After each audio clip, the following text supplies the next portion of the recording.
Assalamualaikum warahmatullahi wabarakatuh. Anak-anakku kelas 5, bagaimana kabarnya hari ini? Semoga sehat ya. Ya, berjumpa kembali bersama Bu Ida dalam pembelajaran Al-Islam. Mari kita membaca lafaz basmalah. Bismillahirrahmanirrahim. Agar lebih berkah ilmunya, jangan lupa kita berdoa. Doa mau belajar. Rabbi zidni ilman warzuqni fahman. Ayo, di pagi ini kalian semua sudah mandi kan?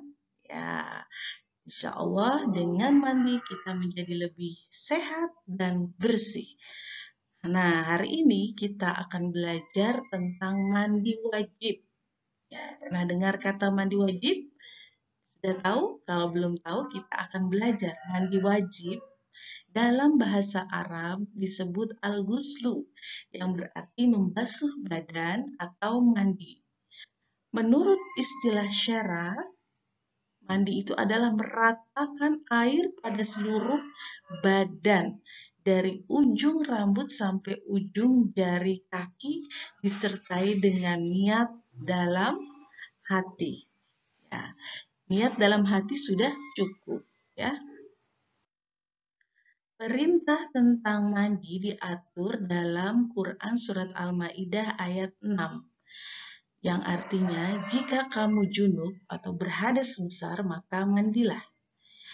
Kemudian dalam Surat Al-Baqarah ayat 222, Innallaha yuhibbut tawabina wa yuhibbul mutatahhirin. Sesungguhnya Allah menyukai orang yang bertobat dan menyukai orang yang mensucikan diri. Dalam hadis diatur dalam hadis riwayat Bukhari, tinggalkanlah sholat pada hari-hari selama kamu haid, lalu mandilah dan lakukanlah sholat. Rukun mandi wajib yaitu ketentuan syariat yang harus dilakukan ketika mandi. Jika tidak dikerjakan, maka mandi kita menjadi mandi seperti mandi biasa.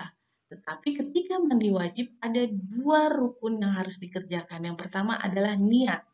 Yang kedua, membasuh seluruh anggota tubuh dengan air.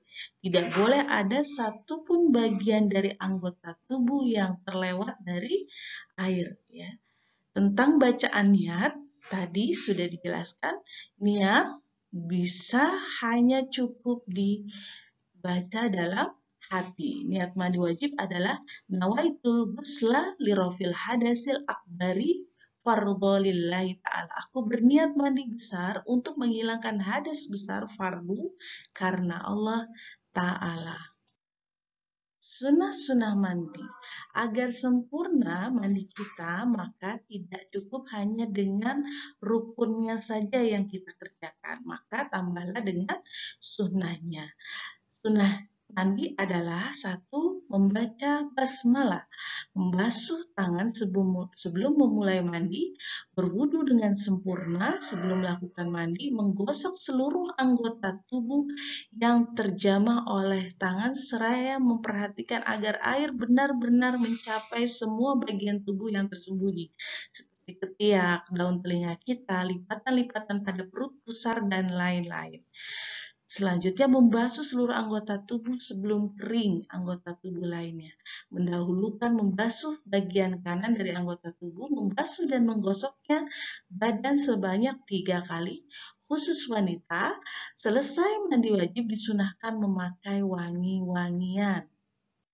Tata cara mandi wajib. Pertama, niat mandi wajib karena Allah Subhanahu wa Ta'ala. Yang kedua, membasuh kemaluan sebanyak 2 atau 3 kali atau yang sering disebut dengan wawik. Yang ketiga, meletakkan tangan ke dinding atau lantai sebanyak 3 kali. Yang keempat, berwudu sebagaimana wudu sholat, tetapi kaki tidak dibasuh air saat wudu sebelum mandi wajib. Yang kelima, meratakan air ke seluruh tubuh dari ujung rambut sampai ujung kaki. Diusahakan tidak ada satu bagian tubuh pun yang tidak terkena dengan air. Air harus rata ke seluruh bagian anggota tubuh. Kapan kita diwajibkan mandi wajib? Yang pertama, ketika masa haid dan nifas berakhir. ketika kematian, semua orang yang mati harus melakukan mandi wajib dengan cara dimandikan. Hukum memandikan jenazah adalah fardu kifayah. Yang ketiga, ketika seseorang baru masuk Islam. Selanjutnya, kapan mandi disunahkan? Ternyata ada juga mandi yang disunahkan. Disunahkan berarti yang diamalkan oleh Rasul dan seharusnya kita contoh dan amalkan dalam kehidupan sehari-hari. Yang pertama adalah ketika di hari Jumat, di hari raya Idul Fitri atau Idul Adha. Setelah kita memandikan jenazah, maka disunahkan untuk mandi, ya. Ketika memakai kain ihram, ketika kita memasuki kota yang suci, kota Mekah, dan ketika wukuf di Arafah. Hikmah mandi wajib. Semua aturan yang ada dalam Islam mengandung hikmah, termasuk adalah mandi wajib. Hikmahnya ada dalam surat Al-Maidah ayat 6. Dia hendak membersihkan kamu dan menyempurnakan nikmat bagimu supaya bersyukur. Hikmahnya adalah membersihkan diri seseorang. Yang kedua, menyempurnakan nikmat Allah. Yang ketiga, menjadikan kita menjadi hamba yang pandai bersyukur. Yang keempat, memulihkan kekuatan dan kesegaran. Yang kelima, mengembalikan kita kepada fitrah yang suci.